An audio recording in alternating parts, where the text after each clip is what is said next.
ബലാത്സംഗ കേസിൽ ചലച്ചിത്ര നടൻ സിദ്ദിഖിന് മുൻകൂർ ജാമ്യം അനുവദിച്ച് സുപ്രീം കോടതി. ഉപാധികളോടെയാണ് ജാമ്യം. യുവതി പരാതി നൽകാനുണ്ടായ കാലതാമസം ചൂണ്ടിക്കാട്ടിയാണ് ജാമ്യം അനുവദിച്ചത്.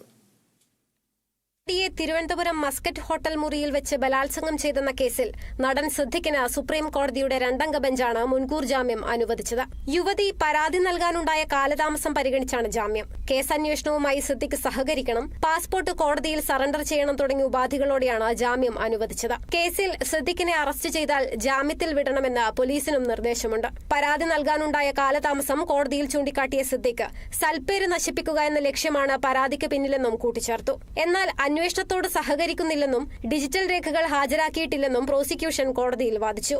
നടി നേരത്തെ പരാതി നൽകാതിരുന്നത് ഭയം കൊണ്ടാണെന്ന് പറഞ്ഞ പ്രോസിക്യൂഷൻ സിദ്ദിഖിനെ കസ്റ്റഡിയിലെടുത്ത് ചോദ്യം ചെയ്യേണ്ടതുണ്ടെന്നും വ്യക്തമാക്കി. ഇത് തള്ളിയ സുപ്രീം കോടതി സിദ്ദിഖിന് ജാമ്യം അനുവദിക്കുകയായിരുന്നു.